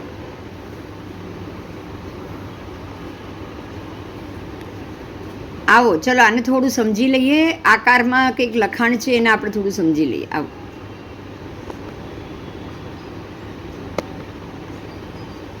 જો આ બે પિક્ચર 14 રાજલોકના છે તમારી સામે. રાઈટ? હા. હવે કટી ભાગે 2 કર રહ્યા પહોળા પાદ પ્રમાણ. કમરે બે હાથ છે 14 રાજલોકના પુરુષના. હા. કારણ શું છે કે આટલી જગ્યા એક રજ્જુ ત્રસ નાડીની પ્રમાણ પછી એક રજ્જુ ત્રસ નાડીમાં જ 2 દ્વીપ આવી ગયા. અરે, અસંખ્ય દ્વીપ સમુદ્ર સ્વયંભૂ રમણ સુધી આવી ગયા. એક રજ્જુની બહાર આ ભાગમાં કશું જ નથી, કોઈ દ્રવ્ય નથી. રાઈટ? તો કટી ભાગે 2 કર રહ્યા પહોળા પાદ પ્રમાણ. તો કટી ભાગે 2 હાથ અને પહોળામાં પગ મૂક્યા એના. પણ આ બધી જગ્યા એ શું છે તો કે આ બધી જગ્યામાં અસંખ્ય નિગોદના ગોળાઓ છે. સમજાયું? અહીંયા કોઈ ત્રસ જીવ અવર જવર કરી શકવાનો નથી. નિગોદના ગોળા એટલે રહેવાના છે કારણ કે એ ત્રસ નથી, એ લોકો હરીફરી શકવાના નથી. સમજાય છે? સમજાય છે? અને હરીફરી નથી શકતા એટલે નથી હરીફરી શકતા, સ્થિર એટલા માટે છે કે અંદરથી એ લોકોને ઉર્જા પ્રાપ્ત જ નથી થઈ રહી. આ લોકો લોકની બહાર છે. આ લોકના બહારના ભાગમાં છે કે નહીં? એક રજ્જુ ત્રસનાડીના બહારના ભાગમાં છે કે નહીં એ લોકો? પણ એમ લોકની અંદરનો ભાગ અલોક નથી. લોકમાં એક રજ્જુ ત્રસનાડીની બહારના ભાગમાં, અલોકમાં નહીં. સમજાયું? લોકમાં બે ભાગ છે, એક ત્રસનાડીનો એરિયા અને બીજો લોકનો બહારનો ભાગ છે ને. હા, તો જેટલા ત્રસજીવો છે પંચેન્દ્રિય સુધીના, એ બધા વચ્ચે એક રજ્જુમાં, પણ એની બહાર જે નિગોદ અને વનસ્પતિકા અને એકેન્દ્રિય, એ લોકો ત્રસ નથી. રાઈટ? એકેન્દ્રિય સુધી કોઈ ત્રસ નથી, તો એ બધા જીવો અહીંયા જ. અને આમાં બી જે અઢીદ્વીપનો જે અઢીદ્વીપ છે એની અંદર જ ત્રસનાડીમાં પણ જે અઢીદ્વીપ છે એની અંદર જ ત્રસ જીવ છે. બાકી બધા જીવો બહારના અસંખ્ય દ્વીપ સમુદ્ર આવી ગયા. એક રજ્જુમાં અસંખ્ય દ્વીપ સમુદ્ર આવી ગયા. એક રજ્જુની ત્રસનાડી એટલે અસંખ્ય દ્વીપ સમુદ્ર સુધી જ ત્રસ જીવો. બરાબર? અને એમાંય પાછી મનુષ્ય ક્ષેત્ર અઢીદ્વીપ સુધી મનુષ્ય ક્ષેત્ર, અને અસંખ્ય દ્વીપ સમુદ્ર સુધી એક રજ્જુ સુધી તિર્યકલોક, એટલે કે ત્રસ જીવો. પણ એની બહાર નિગોદના ગોળા અને એમાં સ્થિર જીવો. બરાબર? આવો ચલો. ત્રણેના આકાર છે જો, પેલા જોયા તો એવા જ છે ને. અને અહીંયા લખ્યું છે ઉર્ધ્વ અધો તીર્છા, ત્રણ જ ભાગ એના, અને મૃદંગ સમાન લોક, વેત્રાસન, અરુ, ઝલ્લરી. મૃદંગ, વેત્રાસન અને ઝલ્લરી છે ને ત્રણે. ક્રમ આકાર એને જાણો. મૃદંગ, ઉપર મૃદંગ, પછી અહીંયા આવશે વેત્રાસન અને નીચે ઝલ્લરી. આવો.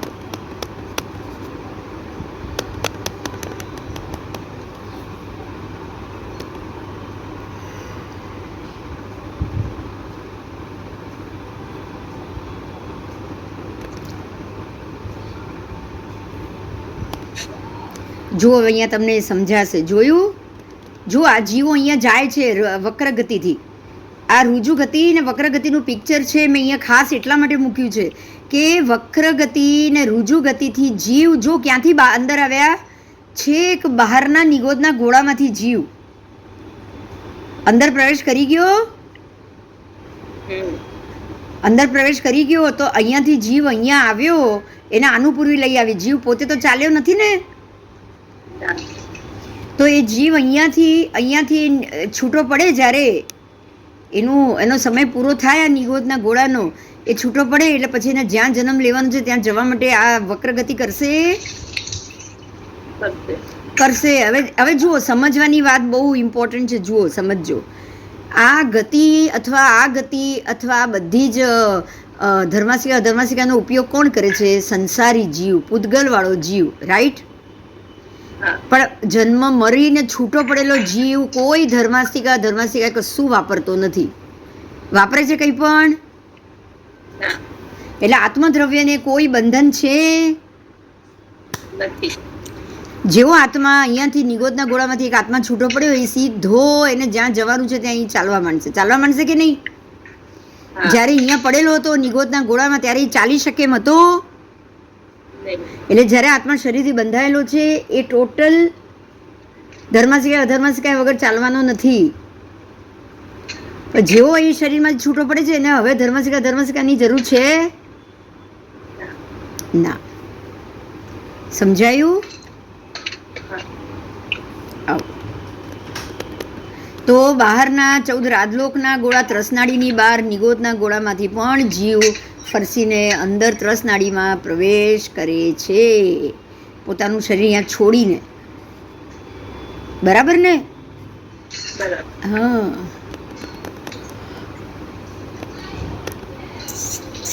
ચલો આવો આગળ. આ લોક કેવો છે? પ્રશ્ન કરે છે ભગવાનને. ભગવાન લોક કેવો છે? ભગવાન કહે છે કે આ લોક 85 કાય રૂપ છે. કેવો છે?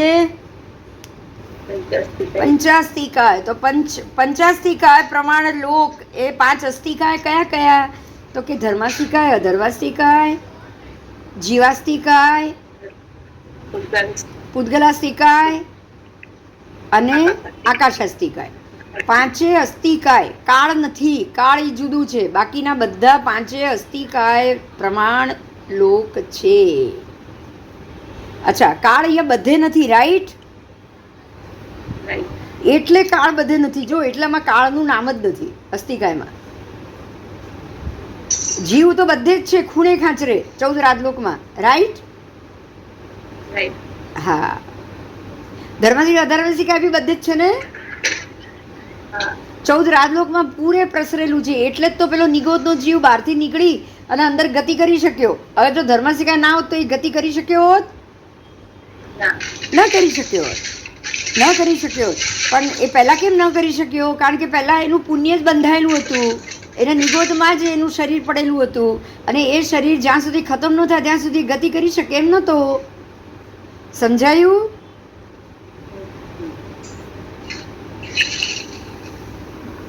સમજાયું? તો આ પંચાસ્તિકાય પ્રમાણ લોક છે. ધર્માસ્તિકાય દ્વારા જીવોનું આગમન અને ગમન. એ પંચાસ્તિકાયના ઉપયોગ બતાડ્યા છે.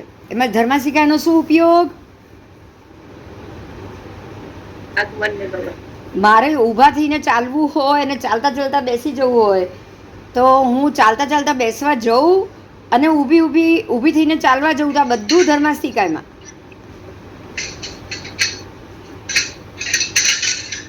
ગતિ અને ગમન એટલે ધર્માસ્તિકાય. એના પછી સ્થિતિ. સ્થિતિ એટલે શું? તો કે અટકી જવું, રોકાઈ જવું, સ્થિર ઊભા રહી જવું, એને સ્થિતિ કહેવાય. અને એ સ્થિતિ ધર્માસ્તિકાયનો ગુણ છે. તમને રોકાવું હોય તો કોણ ઉપયોગ કરશે? કોણ હેલ્પ કરશે? હા, અધર્માસ્તિકાય. ચાલવું હશે તો ધર્માસ્તિકાય અને રોકાવું હશે તો અધર્માસ્તિકાય. આના પછી આવશે આકાશાસ્તિકાય. હવે આકાશાસ્તિકાય તો આ બધાને પોતાની અંદર સમાવીને બેઠો છે. તો તમે આ જગ્યાએથી આ જગ્યાએ ગતિ કરો છો ધર્માસ્તિકાયના કારણે, પણ ગતિ કરવા મળે છે આકાશના કારણે ને. અગર આકાશ જ ન હોત તો તમે ગતિ કરી શક્યા હોત?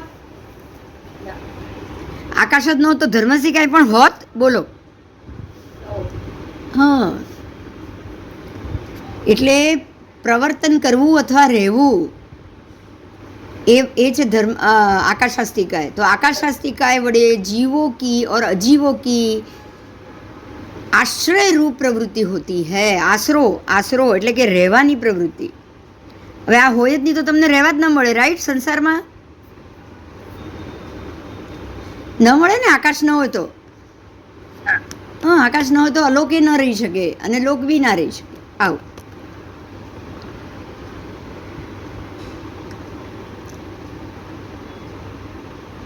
હવે એક પરમાણુથી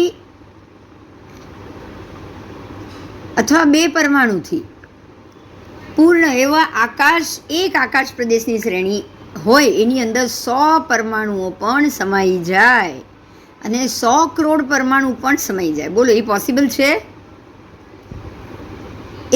એક પ્રદેશનો આકાશ પણ એની અંદર 100 કરોડ પરમાણુ સમાય. કેવી રીતે પોસિબલ છે? બોલો. આવું કેવી રીતે બની શકે? પોસિબલ તો છે, ભગવાને કીધું છે, પણ આવું બને કેવી રીતે?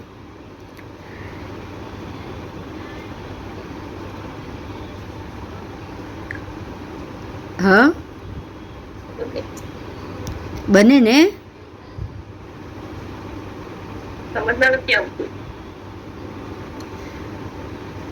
એક પ્રદેશ નાનો પણ એમાં 100 કરોડ કેટલા પરમાણુ સમાય? કેવી રીતે?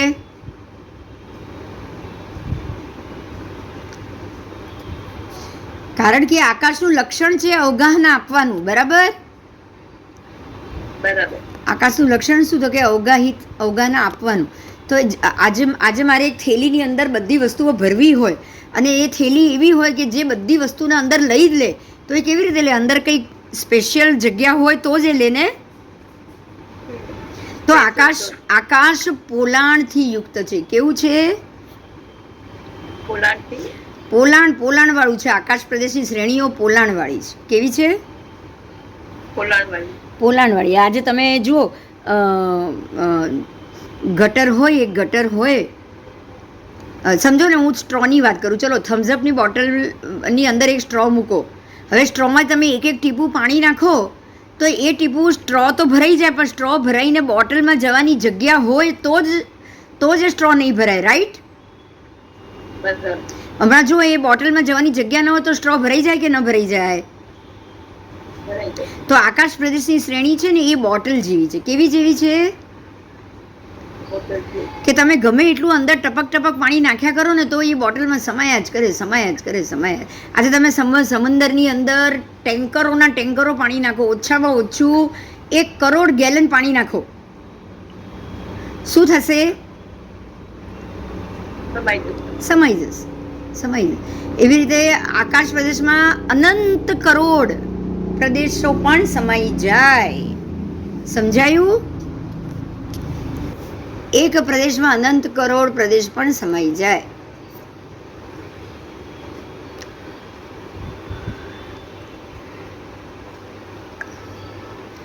સમજાઈ ગયું કે નહીં? કારણ કે વિચાર કરશો ને તો નવાઈ લાગશે. હા.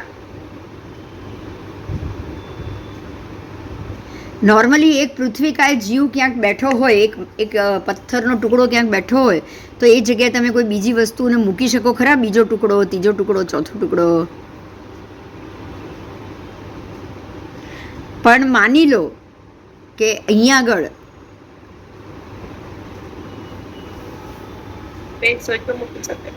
અહીંયા આકાશ હસ્તિકાયમાં મૂકવું હોય તો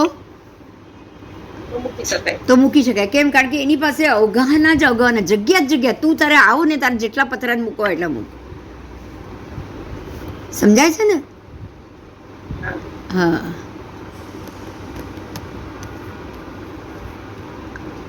હવે છે ને તમારે ધીરે ધીરે આગળ પાઠમાં આકાશશાસ્ત્રિકાય, ધર્માસિકા બધાને સમજવાના છે. સમજ્યા? એટલે જો નહીં સમજાય ને તો પૂછજો પાછા.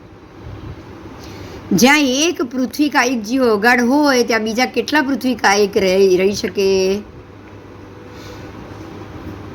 હા, તો કે અસંખ્યાતા રહી શકે. કેટલા રહી શકે?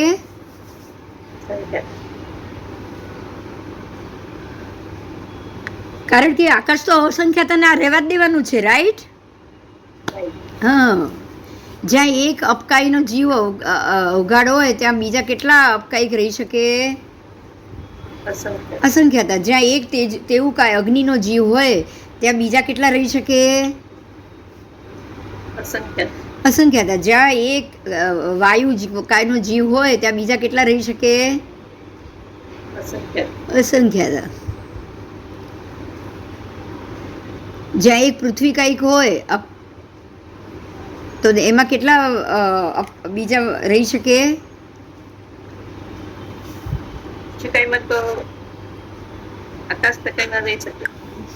એક પૃથ્વીકાયનો જીવ છે ત્યાં. પૃથ્વીકાયનો જીવ છે ત્યાં, તો એ જ જગ્યાએ બીજા કેટલા પૃથ્વીકાય રહી શકે? તમારે પૃથ્વીકાયમાં નથી રહેવાનું, તમારે આકાશમાં રહેવાનું છે. સમજાય છે?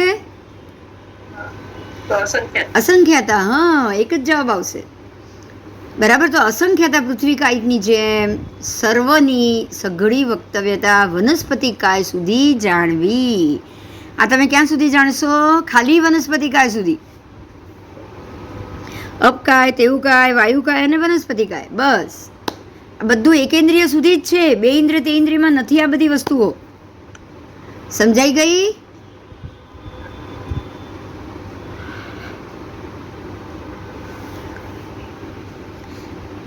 ત્રસકાયમાં આ બધું કાંઈ નથી.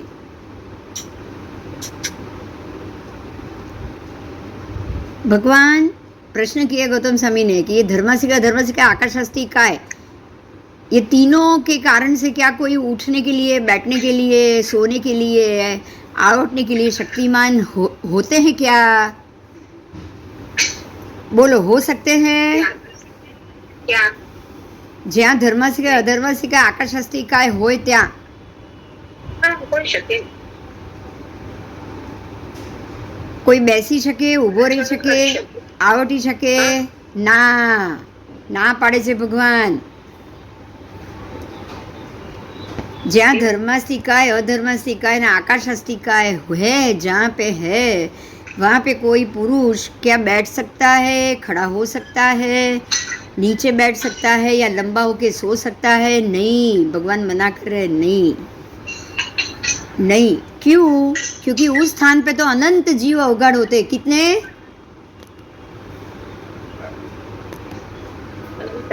हाँ, उस स्थान में अनंत जीव अवगाड़ित हैं. एक नहीं, अनंत जीव अवगाड़ित है.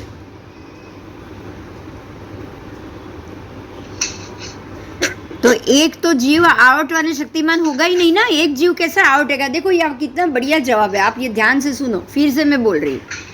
अगर धर्मास्तिकाय अधर्मास्तिकाय आकाशास्तिकाय हो तो वहाँ पे क्या कोई पुरुष बैठ सकता है या खड़ा हो सकता है या आवट सकता है? तो नहीं, भगवान मना कर रहे. नहीं, क्योंकि जहाँ पे धर्मास्तिकाय अधर्मास्तिकाय तो 14 राजलोक में ठास ठास के भरा हुआ है. और वो जब ठास ठास के सारे जीव भरे हुए हैं, वहाँ कोई एक पुरुष जाके, एक ही जीव जाके कैसे लंबा होके सो सकता है, खड़े होके बात कर सकता है? पॉसिबल ही नहीं है. देखो मैं फिर से बोल रही हूँ, जहाँ पे धर्मास्तिकाय अधर्मास्तिकाय 14 राजलोक में, वहाँ 14 राजलोक पूरा निगोद के गोले से ठसाठस भरा हुआ है. बराबर? तो वो निगोद के गोले की जगह पे जाके असंख्य निगोद के बीच में कोई एक पुरुष जाके क्या खड़ा रहेगा या लंबा होगा या आवटेगा? नहीं आवटेगा, नहीं आवटेगा.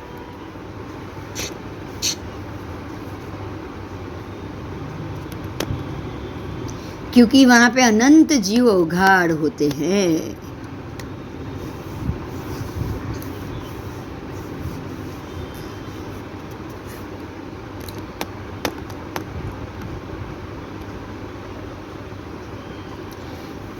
जैसे कोई कूटागार शाला हो, कूटागार शाला, और उसको अंदर से और बाहर से लीप दी हो, चारों तरफ से उसको ढक दी हो, उसके दरवाजे भी बंद कर दिए हो,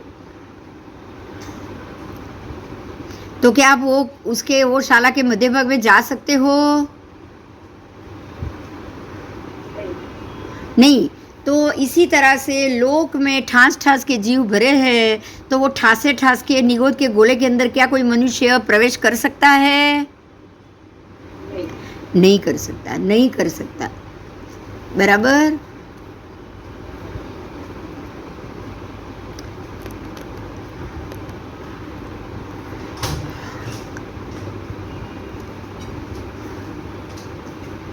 अब एक दूसरी बात बताइए.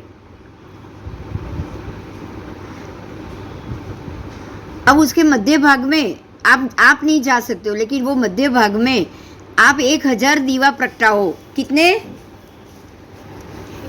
1000 दीवा को अगर आप प्रगटाओगे तो क्या वो दिया के तेज एक दूसरे के अंदर परस्पर मिलके एकत्रित होके रह जाएगा?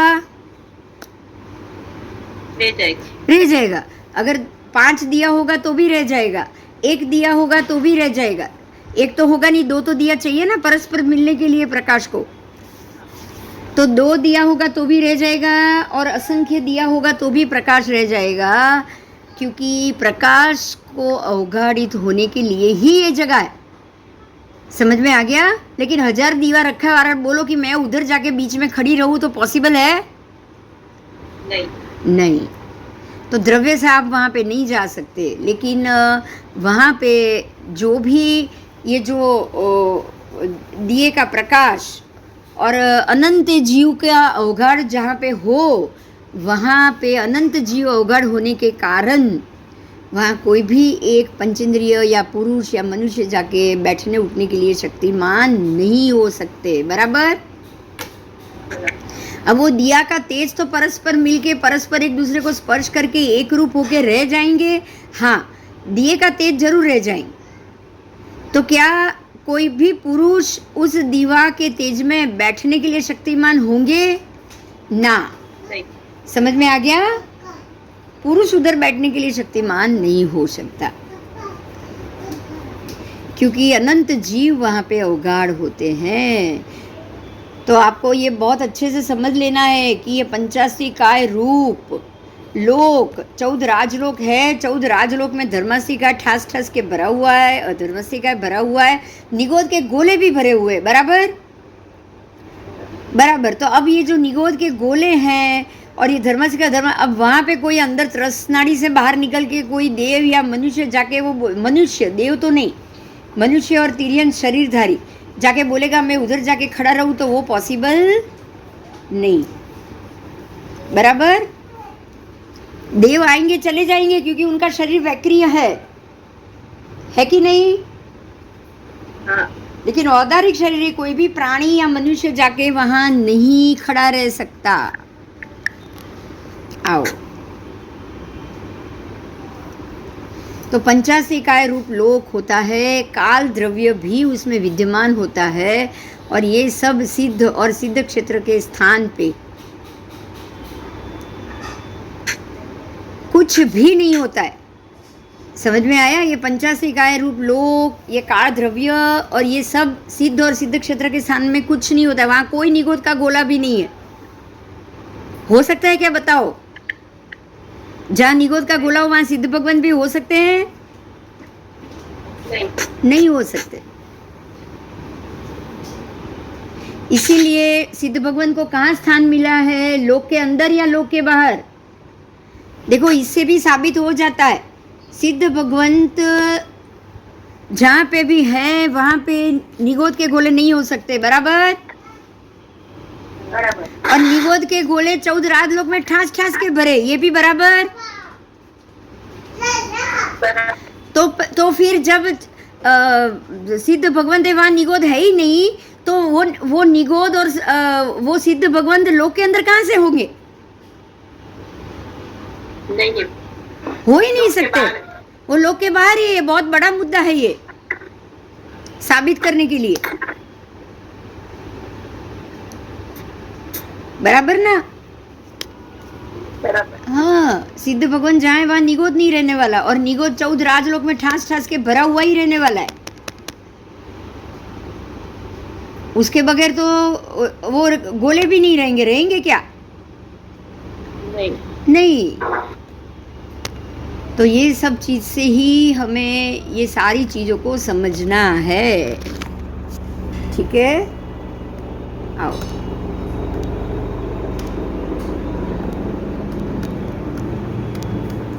बोलो, कोई प्रश्न?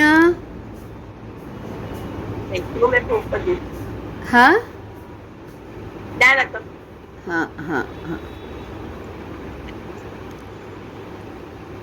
चलो, कोई प्रश्न નથી ને? ચલો, મારે જોવું પડશે હવે ટોપિક હજી આજ ચાલુ છે.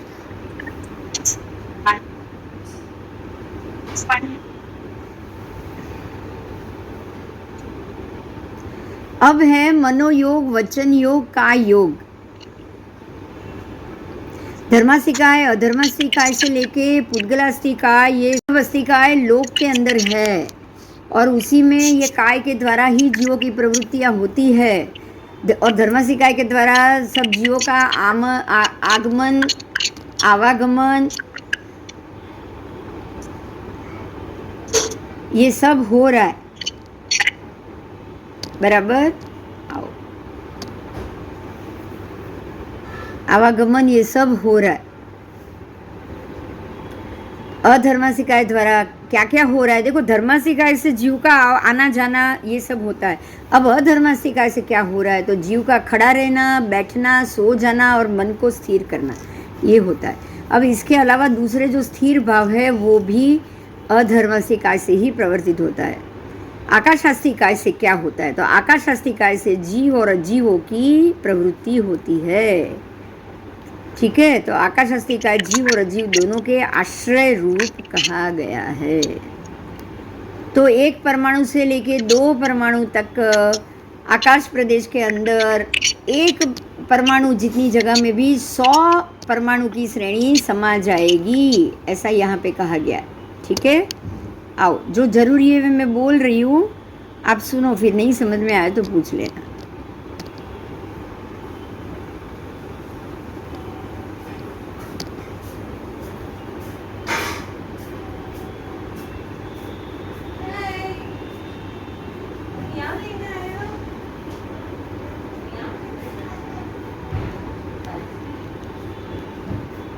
लोकाकाश अलोकाकाश। अब ये अलोकाकाश की चीज हम कल करें क्लास में। आप लोगों को जाने का वक्त हुआ है तो अलोकाकाश, हाँ सोमवार हाँ सोमवार को तो मुश्किल है, मंगलवार को ही हो पाएगा क्योंकि सोमवार को मैं ट्रेन में होंगी, सोमवार को पॉसिबल नहीं है। अब क्लास होगा तो अगर कल संडे को अगर हो पाएगा तो मैं ले लूँगी, नहीं तो फिर सीधा मंगलवार को, ठीक है। જય જીનેન્દ્ર, જય જીનેન્દ્ર। અગર પોસિબલ હશે તો 2 વાગે હું લઈ લઈશ, બરાબર। હું આજે હમણાં જ મેસેજ નાખી દઉં છું। હા, કારણ કે શું છે પછી સીધો મંગળવાર પહેલા ક્લાસ નથી આવવાનો, એટલે મને એવું છે કે કાલે ખ્યાલ આવે કે પાવશે કે નહીં પાવશે તને મેં જવાબ બી આપી હા દીધો. બરાબર બરાબર બરાબર। અને રવિવાર છે ને એટલે બધા ફ્રી હશે, મેઇન મારો લેવાની ઈચ્છા એ છે। હા બરાબર છે, પણ બધા બિગ પ્રોગ્રામ હોય ને હા બરાબર બરાબર, બધાને ખ્યાલથી આવી છે તને બી ખ્યાલ આપી દેજો. હા હા હા, ઓકે ચાલ। જય જીનેન્દ્ર, જય જીનેન્દ્ર, જય જીનેન્દ્ર।